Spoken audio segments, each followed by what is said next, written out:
Psicopatas constituem famílias, vivem perto de pessoas, entre aspas, amigas, porque eles são parasitas. E o Chagas tinha um estilo de vida parasitário. Então, a esposa não percebia, obviamente as crianças não percebiam, vizinhos não percebiam. Muitos vizinhos foram entrevistados após a prisão do Chagas e diziam, olha, é uma pessoa legal, uma pessoa amiga, um bom vizinho. Entre os serial killers é quase uma regra isso. Ele foi casado entre 91 e 98, teve 2 filhas até que ele se separou. Ele gostava de fazer esse jogo social, de ser o vizinho bonzinho. Quando sumiu uma criança, ele era o primeiro a organizar uma equipe de busca. Tinha um menino, acho que se não me engano, chamado Hermógenes, que ele matou e enterrou na casa dele. Mas ele dirigia equipes de busca na mata, ia tomar café na casa do pai desse menino. Tanto que por anos ele cometeu esses homicídios e nunca desconfiaram dele. Ele era uma pessoa respeitada na comunidade e conseguia fazer esse teatro social e por trás ser um psicopata frio e calculista. Nós temos poucas informações sobre isso, né? Até a esposa dele, na época em que ele foi preso, já era ex-esposa, mas ela fala muito pouco da história deles. E quem fala mais é uma das filhas, mas que era criança também quando convivia com ele, né?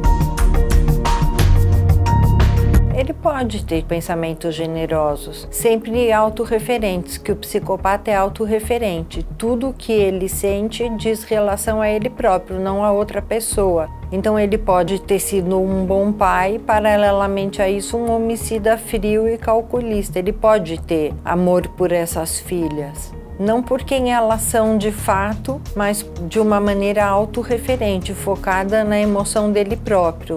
Ele não tinha prejuízo, talvez, no exercício aí de papéis em outras áreas da vida, como de pai, de esposo, companheiro, né? Aliás, quando ele foi preso, a comunidade se revoltou contra os oficiais de justiça nesse momento da prisão, os policiais, né?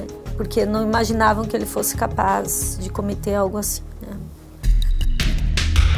Chagas vinha evoluindo.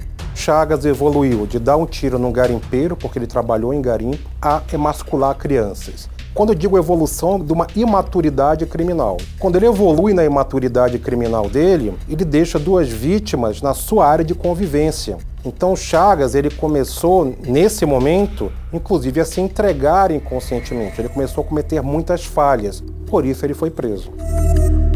É interessante considerar que pessoas com esse perfil tendem a cometer crimes próximos à sua residência, ao seu trabalho, espaços onde circula, quando ficam seguros de que não vão ser localizados. Então, via de regra, se começa numa localização mais distante dos espaços onde circula e conforme se fica seguro que não foi localizado, não foi identificado, aí vai se dando menos trabalho em cuidar de fatores que poderiam levar à sua identificação, né? Isso é bem comum. Eles têm o ego, né, muito inflado, ele quer mostrar o que ele fez e que ele tem a capacidade, por exemplo, de enrolar a polícia, né? E tudo isso dá um prazer extra para ele. Exatamente por causa desse ego, eles acabam facilitando a sua captura. Então chega um momento que você diz assim, pô, o cara já cometeu tantos crimes, todo mundo tá atrás dele, será que ele vai parar?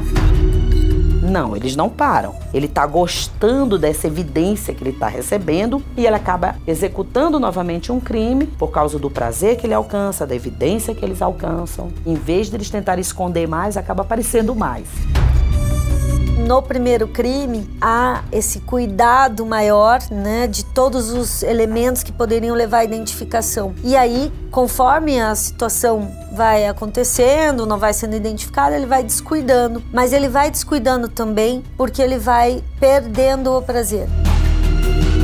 Para ter o mesmo prazer que nós temos fazendo determinadas coisas, tem que ter algo mais emocionante, para ter aquele mesmo nível de prazer que nós temos. Inclusive, ele começa a fazer crimes mais graves. E isso dá prazer também. A mesma emoção que tiveram no primeiro crime. A tendência também é essa, né, na psicopatia. É agravando os crimes e também descuidando.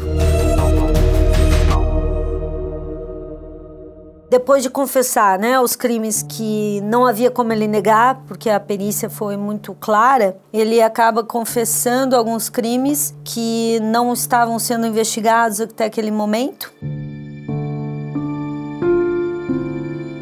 Pode ser porque, de fato, ele os cometeu e aí ele sente um prazer em dizer assim, olha, eu fui tão superior a vocês que inclusive vocês nem descobriram, mas eu vou contar aqui para vocês. Aliás, o detalhamento muitas vezes é dado espontaneamente por essas pessoas. Nem você precisa pedir esses detalhes, né? Ele próprio vai tendo um prazer em contar todos os detalhes, porque ele revive isso enquanto conta. Ele, inclusive, deu a localização de vários corpos. Algumas mães ficaram sem a localização, mas a maioria obteve o corpo do filho para poder enterrar e obteve a localização do corpo. Então eu acho que ele queria ser conhecido como um grande serial killer, para se vangloriar, né? Para ser reconhecido pela sua grandiosidade.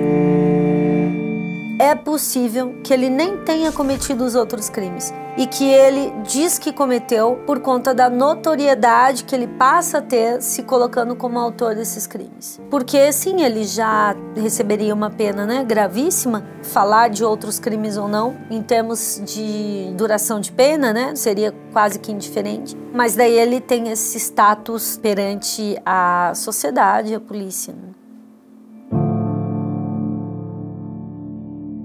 O Chagas foi conhecido por emascular meninos.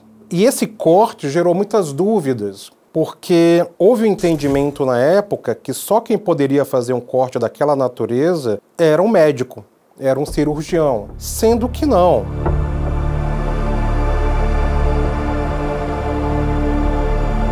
O tipo de corte, o tipo de mutilação que o Chagas fazia não precisava ser um cirurgião. Havia uma grosseria no corte. E essa questão do cirurgião trouxe, na minha opinião, um problema muito grande na investigação, principalmente em Altamira, no Pará, porque o Ministério Público do Estado do Pará entendeu que a responsabilidade desses atos não era do Chagas, era de uma seita chamada Seita Luz, e nessa seita haviam membros que eram médicos. E pessoas até recentemente estavam presas por causa disso. Então, no meu entendimento técnico-científico, todos os casos se reportam e são responsabilidade do Chagas, tanto em Altamira como no Maranhão. Então não há evidência nenhuma, não há um outro modus operandi, não há uma outra assinatura, não há um outro processo decisório. Por isso que é difícil atribuir esses crimes e esses casos a outras pessoas que não sejam o próprio Chagas.